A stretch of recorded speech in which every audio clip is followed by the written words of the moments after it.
ലോകം മൊത്തം യങ്സ്റ്റേഴ്സും അതോടൊപ്പം തന്നെ ഹയർ ഒഫീഷ്യൽസ് എല്ലാം അവരുടെ കുഞ്ഞുങ്ങളെയും അവരുടെ ലൈഫ് മോൾഡ് ചെയ്യുന്നു. അതായത് അവരുടെ ലൈഫ് അവർ കൊണ്ടുപോകുന്നു, എക്സ്പ്ലോയിറ്റ് ചെയ്യുന്നുള്ള രീതിയിൽ സോഷ്യൽ മീഡിയ എല്ലാം കട്ട് ചെയ്യുമ്പോൾ അതോടൊപ്പം തന്നെ അത് ഉണ്ടാക്കി ഈ പറഞ്ഞ ജെഫ് ബിസോസും സുക്കർബർഗും എലോൺ മസ്കിനും ട്രംപിനും എല്ലാവരും പട്ടികളാക്കി ചിത്രീകരിച്ചു. അതായത് റോബോട്ടിക് വെച്ചിട്ട് പട്ടികളായിട്ട് രൂപീകരിച്ച് അങ്ങനെ അവർ തിരിച്ചറിഞ്ഞ് അവർക്കെതിരെ പ്രൊട്ടസ്റ്റ് ചെയ്യുന്ന ഈ സമയത്തും ഇന്ത്യയിൽ എലോൺ മസ്കിനെ കൊണ്ടുവന്ന് ബ്രോഡ്കാസ്റ്റ് ചെയ്യിപ്പിക്കുന്നു, എന്നിട്ട് അതെല്ലാം കൊണ്ട് കണ്ടുകൊണ്ടിരിക്കുന്നു.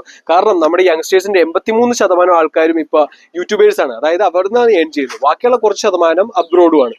ഓക്കെ, അങ്ങനെ വെച്ച് ചിന്തിച്ചു കഴിഞ്ഞാൽ ഇവിടെ എല്ലാവരും അവരുടെ ജോലിക്കാരായി കഴിഞ്ഞിരിക്കുന്നു. ഓക്കെ, എന്താ നമുക്ക് കിട്ടുന്നത്? പണം കിട്ടുന്നുണ്ട്. പക്ഷെ ആ ഒരു പണമോ അതും അവർ കൊണ്ടുപോയി കഴിഞ്ഞിരിക്കുന്നു. ഓക്കെ, അപ്പോൾ ഇതൊന്നും തിരിച്ചറിയാത്ത യങ്സ്റ്റേഴ്സ് എല്ലാം കൊണ്ടുപോയി. നമ്മുടെ അബ്ദുൽ കലാം പറഞ്ഞിട്ടുണ്ട്, ഒരു സൊസൈറ്റിയുടെ ഏറ്റവും വലിയ സ്ട്രെങ്ത് അവിടുത്തെ യങ്സ്റ്റേഴ്സ് ആണ്. അപ്പൊ ആ ഒരു സ്ട്രെങ്ത്തിനെ തന്നെ അവർ കൺക്യൂർ ചെയ്ത് കഴിഞ്ഞു, വെറും ഡോളേഴ്സ് ഇട്ട് കൊടുത്തു. ഓക്കെ, അതോടൊപ്പം തന്നെ നമ്മുടെ പെൺപിള്ളേർ എല്ലാവരും തുണിയെല്ലാം ഊരിച്ചു കളഞ്ഞു. അതോടൊപ്പം തന്നെ ഫാർമസ്യൂട്ടിക്സ് എല്ലാം പറ്റി കഴിഞ്ഞു, കോസ്മെറ്റിക്സ് എല്ലാം പറ്റി കഴിഞ്ഞു. ഇതെല്ലാം അവർ ഇന്ത്യൻ ഓർഗൻസ് നശിക്കും, അവരുടെ ലൈഫ് ഇല്ലാതാകും. ഓക്കെ, അവർക്കൊന്നും ഒരു കുഞ്ഞുണ്ടാവില്ല. ഓക്കെ, നമുക്ക് വേണ്ടാത്ത ഒരുപാട് കാര്യങ്ങൾ അവർ നമ്മുടെ ശരീരത്തിലേക്ക്, നമുക്ക് ഒരു ബിസിനസ് അല്ലെ, വലിയൊരു ബിസിനസ് ആൾക്കാരാണ് നമ്മൾ. അതായത് നമുക്ക് എന്തും മേടിക്കാം, ഒന്നും വിൽക്കില്ല നമ്മൾ, നമുക്ക് എന്തും മേടിക്കാം.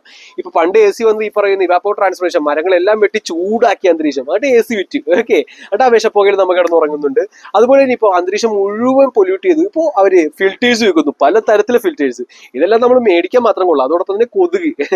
ഈ ലോകത്ത് ഏറ്റവും കൂടുതൽ ആൾക്കാർ മരിക്കുന്നത് ആന കടിച്ചോ അല്ലെങ്കിൽ ഈ പറയുന്ന ഒന്നും കൊണ്ടല്ല. ഓക്കെ, ഈ ഒരു കൊതുക് കൊണ്ട് തന്നെയാണ് ഡെങ്കിപ്പനി, ചിക്കൻ കുനി, ഇതെല്ലാം. പക്ഷെ ഹോസ്പിറ്റലിലേക്ക് ലിങ്ക് ചെയ്തേക്കുന്ന ഒരു ബ്രിഡ്ജ് മാത്രമാണ്. ഓക്കെ, ഈ ബ്രിഡ്ജ് ഒന്നും ഒരിക്കലും കട്ട് ചെയ്യാൻ പറ്റില്ല. കട്ട് ചെയ്യിക്കില്ല അവര്, പക്ഷെ ഞാൻ കട്ട് ചെയ്യും. ഓക്കെ, ഇനി ആ ബ്രിഡ്ജ് വേണ്ട. അപ്പോൾ ഇതെല്ലാം ഞാൻ കണ്ടുപിടിച്ച് കഴിഞ്ഞു. അതോടൊപ്പം തന്നെ അച്ഛനും അമ്മയും ഒന്നും തിരിച്ചറിയാത്ത ആ ഒരു ആൽഗോരിതം അവർ ക്രിയേറ്റ് ചെയ്തുകൊണ്ടിരിക്കുന്നു, അതായത് മൃഗങ്ങളാക്കാനുള്ള പരിവർത്തനം. അപ്പൊ അതും എനിക്ക് സ്റ്റോപ്പ് ചെയ്തേ പറ്റൂ. ഓക്കെ, അതിന്റെ എല്ലാവിധ കാര്യങ്ങളും ഇവിടെ നടക്കുന്നുണ്ട് ചുറ്റി. ഓക്കെ, കാരണം ആ ഒരു 5 വയസ്സ് മുതലേ കുഞ്ഞുങ്ങൾ കാണുന്ന ബന്ധങ്ങളും കാര്യങ്ങളും എല്ലാം അവന്റെ തല്ലിൽ സേവ് ആവണം. അതായത് അമ്മയാണ്, പെങ്ങളാണ്, സമൂഹത്തിലുള്ള മറ്റു സ്ത്രീകളെല്ലാം പരിശുദ്ധമായിട്ട് കാണണം. പക്ഷെ ഇതൊന്നും അല്ല അവൻ പഠിക്കുന്നത്. ഇപ്പോഴത്തെ നമ്മുടെ കുഞ്ഞുങ്ങൾ അവരെല്ലാം പഠിക്കുന്നത് വയലൻസും ഈ പറയുന്ന അല്ലെ ഗെയിമുകളെയും കാര്യങ്ങളെല്ലാം. ഇതെല്ലാം അവന്റെ സബ് കോൺഷ്യസ് മൈൻഡിൽ ആ ഒരു ക്രിമിനൽ വാസന ഉയർത്തും. ഓക്കെ, ഇതെല്ലാം ഹൈലി കോൺഷ്യസ് ആയിട്ടുള്ള കാര്യമാണ്. ഒരിക്കലും നോർമൽ ചിന്താഗതിക്കാർക്ക് അത് മനസ്സിലാവില്ല. ഓക്കെ, ഇതെല്ലാം ഞാൻ പറയുന്നത് വെറും 5% ആൾക്കാരോട് മാത്രമാണ്. ഓക്കെ, 800 കോടി ജനങ്ങളിൽ 5%. ഓക്കെ, അല്ലാതെ എല്ലാവർക്കും ഇത് ഡൈജസ്റ്റ് ആവില്ല. ഓക്കെ, അവർക്ക് തോന്നും അവരുടെ കുഞ്ഞുങ്ങൾക്ക് പറയുന്ന അല്ലെങ്കിൽ അവരുടെ ശരീരത്തിൽ പറയുന്ന പോലെയൊക്കെ തോന്നും. ഓക്കെ, അപ്പോൾ ഈ ഒരു കാര്യം കംപ്ലീറ്റ് ആയിട്ട് എനിക്ക് ഇല്ലാതാക്കണം. അല്ലെങ്കിൽ ഇത് മുമ്പോട്ട് പോകുമ്പോൾ ഈ പറയുന്ന എയർ പൊല്യൂഷൻ, ഈ പറയുന്ന അറ്റ്മോസ്ഫിയർ ടെമ്പറേച്ചർ, ഈ പറയുന്ന വെള്ളത്തിലെ യുറേനിയം, ക്ലോറിനും, ഫ്ലൂറൈഡൊന്നും അല്ല. ഓക്കെ, ഇതെല്ലാം നമ്മുടെ ശരീരം നശിപ്പിക്കുന്നത്. ശരീരത്തിനെക്കാട്ടിയും വലുതാണ് മൈൻഡ്. അല്ലെ, മൈൻഡ് നശിഞ്ഞു കഴിഞ്ഞാൽ എല്ലാം നശിഞ്ഞു. ഒരു ന്യൂക്ലിയർ വെപ്പണെക്കാട്ടിയും വലുതാണ് ഒരു വൃത്തികെട്ട മനസ്സുള്ള ഒരു യുവത്വം.